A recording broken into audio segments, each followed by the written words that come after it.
Everyone, welcome to Natural Homie. ఈరోజు నేను మీకు ఈ వీడియోలో ఒక స్పెషల్ గ్రేవీ తోటి పీతల కర్రీని చూపించబోతున్నాను. వీడియోని చివరి వరకు వాచ్ చేయండి. ముందుగా మనకు దీనికి కావాల్సింది మసాలా. ముందు మనం మసాలాని ప్రిపేర్ చేసుకుందాము. ఇక్కడ నేను ఒక మిక్సీ జార్ తీసుకొని ఒక పెద్దవి 2 ఆనియన్స్ని ముక్కలుగా కట్ చేసుకొని జార్లో వేసాను. ఇందులోనే కొంచెం వెల్లుల్లిపాయలు, అల్లము, 2 స్పూన్ల కారము, కొంచెం ధనియాల పొడి, జీలకర్ర పొడి, దాల్చిన చెక్క, లవంగం, యాలకులు, ఒక 2 మిరియాలు కూడా వేసుకున్నాను.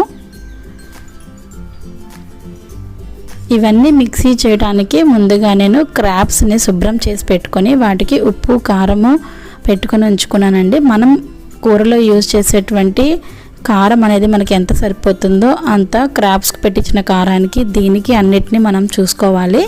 మళ్ళీ మసాలా కూడా ఇందులో ఉంది కాబట్టి ఇప్పుడు వీటన్నిటిని నేను మిక్సీ చేస్తున్నాను. ఇందులో ఉల్లిపాయలో ఉన్నటువంటి వాటర్ సరిపోతుంది. కావాలంటే కొంచెమే వాటర్ వేసి మనం ఈ విధంగా మిక్సీ చేసుకోవాలి. మరీ జారుగా కాకుండా ఈ విధంగా చేసుకుంటే సరిపోతుంది. ముందుగానే ఉప్పు కారం పట్టించినటువంటి క్రాబ్స్ ఇవి, అందుకే కారం మనం చూసి వేసుకోవాలి ఎంత కావాలో. చూస్తున్నారు కదా చిన్న చిన్న మా గోదావరి పీతలు. ఇప్పుడు మనం స్టవ్ మీద కడాయి పెట్టుకొని కడాయి హీట్ ఎక్కిన తర్వాత ఆయిల్ వేసుకొని ఆయిల్ వేడెక్కిన తర్వాత పచ్చిమిర్చి వేసి వేగించుకోవాలి. తర్వాత ఒక 2 ఎండుమిరపకాయలు వేసి వేయించుకున్నాను. ఇవి కూడా కొంచెం టేస్ట్ కోసం. తర్వాత కరివేపాకు. ఇవన్నీ బాగా వేగిన తర్వాత మనం ముందుగా తయారు చేసి పెట్టుకున్నటువంటి మసాలా పేస్ట్ కూడా వేసి బాగా వేయించాలి. ఈ పేస్ట్లో పచ్చివాసన అంతా పోయి చక్కటి గ్రేవీ ప్రిపేర్ అయ్యే వరకు మనం ఈ విధంగా కలుపుతూ వేయించుకోవాలి.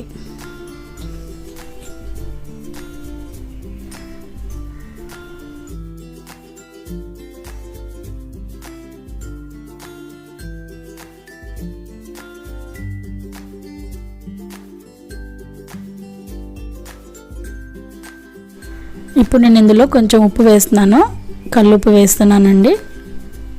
ఇది కూడా వేసినాక ఒకసారి బాగా కలుపుకొని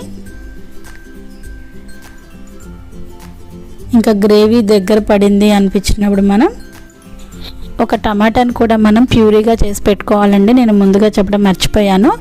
ఈ గ్రేవీ కొంచెం దగ్గరికి వచ్చిన తర్వాత మనం ఇందులో టమాటా ప్యూరీ వేసుకోవాలి. అంటే ఒక టమాటాను మిక్సీలో వేసి మనం మిక్సీ చేసుకుంటాం కదండి, అది వేసుకోవాలి.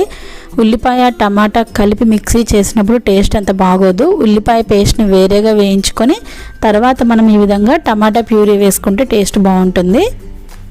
ఈ పేస్ట్ వేసిన తర్వాత కూడా ఇది కూడా చక్కగా ఉడికిపోయి గ్రేవీ అంతా దగ్గరగా వచ్చే వరకు మనం సిమ్లో పెట్టి ఉడికించుకోవాలి. చూసారు కదా ఆయిల్ అంతా పైకి వచ్చేసి చక్కగా వేగిపోయింది. ఇప్పుడు మనం ఒకసారి బాగా కలుపుకొని ముందుగా మనం మ్యారినేట్ చేసి పెట్టుకున్నటువంటి పీతల్ని ఇందులో ఒక్కొక్కటిగా వేసేద్దాము. కొంతమంది కాళ్ళు అన్నిటినీ విడిగా పెట్టుకుంటారు, కొంతమంది ఈ విధంగా ఇలా వేసుకోవడానికి ఇష్టపడతారు. సో నేను ఈ విధంగానే చేశాను కర్రీని. మీ ఇష్టం అండి, కాళ్ళు అవి కూడా విడిగా కూడా మీరు వేసుకోవచ్చు తీసి. ఒకసారి బాగా కలిపేసి సిమ్లో పెట్టి మూత పెట్టేసి 15 నిమిషాలు ఉడికించుకోవాలండి. అలా సిమ్లో 15 నిమిషాలు మూత లేకుండా కూడా మనం ఒక 15 నిమిషాలు ఉడికించుకుంటే కర్రీ చాలా బాగుంటుంది. కర్రీ మొత్తం ప్రిపరేషన్ అంతా కూడా మూత పెట్టకుండా ఈ ఫస్ట్ 15 మినిట్స్ మూత పెట్టేశానండి. తర్వాత 15 మినిట్స్ మూత తీసి నేను ఉడికించాను.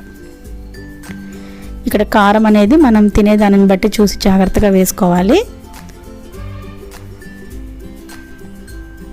మనకు ఇది గ్రేవీ అంత అవసరం లేదు, ఫ్రై టైప్ కాబట్టి బాగా దగ్గరగా వచ్చే వరకు సిమ్లో పెట్టి కొంచెం ఇలా కలుపుతూ జాగ్రత్తగా ఉడికించుకోవాలి.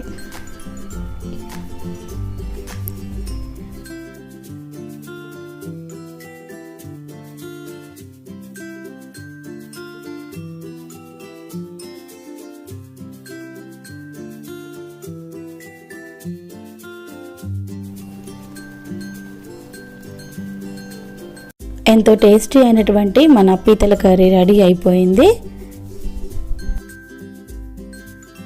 మనం బిర్యానీలోకి కానీ రైస్లోకి కానీ చాలా బాగుంటుంది.